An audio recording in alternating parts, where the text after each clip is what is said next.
যার মৃত্যুর সময় ঘনাই আসবে। 1 সেকেন্ড আগেও সে মারা যাবে না, 1 সেকেন্ড পরেও সে মারা যাবে না। করে যথা টাইমে সে মৃত্যুবরণ করবে।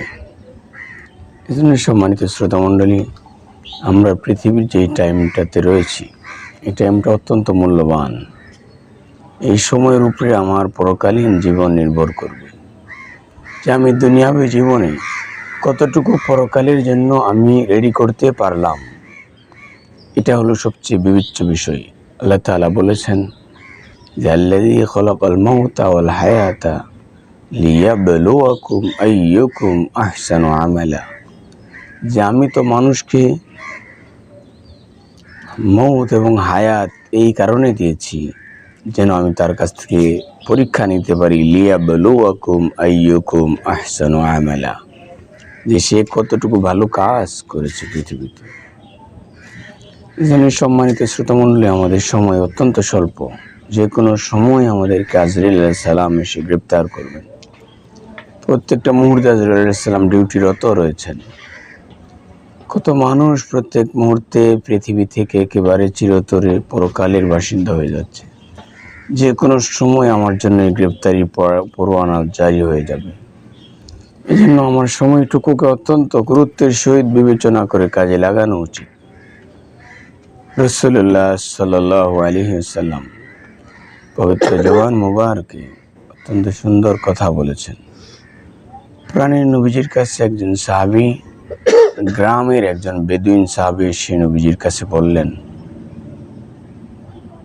দুল্লানি আলা আমালিন, যে রাসূলুল্লাহ সাল্লাল্লাহু আলাইহি ওয়াসাল্লামকে বললেন যে আমাকে এমন কিছু আমলের কথা বলে দেন যে আমলগুলো করার কারণে আমি জান্নাতের বাসিন্দা হয়ে যাব, জান্নাতে চলে যাব।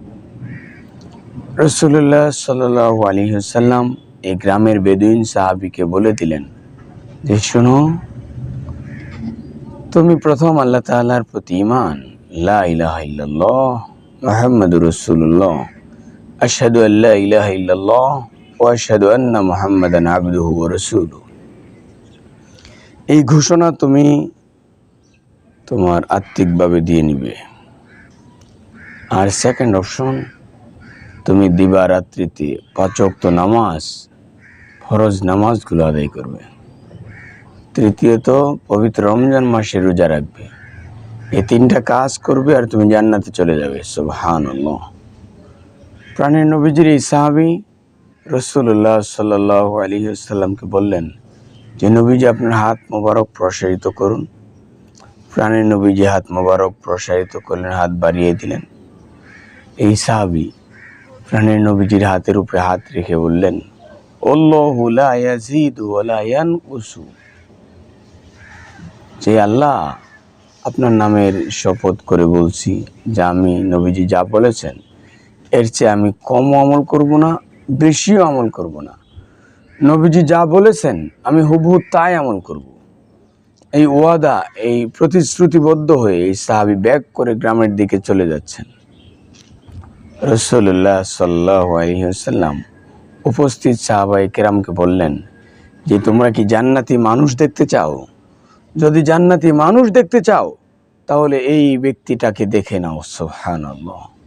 আপনি চিন্তা করেন সম্মানিত শ্রোতামণ্ডলী, যে আল্লাহ তাআলা আপনার জন্য এই সুযোগ রেখে দিলেন যে তুমি যদি এই 3টা কাজ করো, যে আল্লাহ তাআলার সাথে কাউকে শরীক করা যাবে না, লা ইলাহা ইল্লাল্লাহ এই কথার সাথে কোনোভাবেই দ্বিমত পোষণ করা যাবে না, কাউকে অংশীদার স্থাপন করা যাবে না, আল্লাহ তাআলার আইন ছাড়া কারোর আইন মেনে নেওয়ার সাহস করা যাবে না। ওয়াশহাদু আন্না মুহাম্মাদান আবদুহু ওয়া রাসূলুহু, যে রাসূলুল্লাহ সাল্লাল্লাহু আলাইহি ওয়াসাল্লাম আল্লাহ তাআলার পক্ষ থেকে রাসূল এবং বান্দা, এই স্বীকারোক্তিটাকে মেনে নিতে হবে। এর দ্বারা আপনার অপ্রিয় অবশ্যই কম্পালসারি হয়ে যা, অত্যাবশ্যকীয় হয়ে যায় যে রাসূলুল্লাহ সাল্লাল্লাহু আলাইহি ওয়াসাল্লামের দেখানো পথ এবং মতকে মেনে নেওয়াটা আপনার উপরে ফরজ হয়ে যায়। এজন্য এই কাজ যদি আমরা করতে পারি, এক। দ্বিতীয়ত, পবিত্র 5 ওয়াক্ত নামাজ দিবারাত্রিতে আদায় করা, ফরজ নামাজগুলোকে আদায় করা। আর তৃতীয়ত, পবিত্র রমজান মাসের রোজা রাখা। নবীজি বলেছেন, এই কাজ যদি এই বান্দা করে তাহলে সে জান্নাতে চলে যাবে। এই গ্রামের সাহাবী গ্রাম থেকে কষ্ট করে শহরে এসে রাসূলুল্লাহ সাল্লাল্লাহু আলাইহি ওয়াসাল্লামের কাছ থেকে ইনফরমেশন জেনে গ্রামের মানুষদের কাছে এই আমলের কথা প্রচার করে দিবে, পৌঁছিয়ে দিবে। যার কারণে রাসূলুল্লাহ সাল্লাল্লাহু আলাইহি ওয়াসাল্লাম অত্যন্ত গুরুত্বের সহিত মৌলিক ইবাদতগুলোর কথা বলে দিলেন।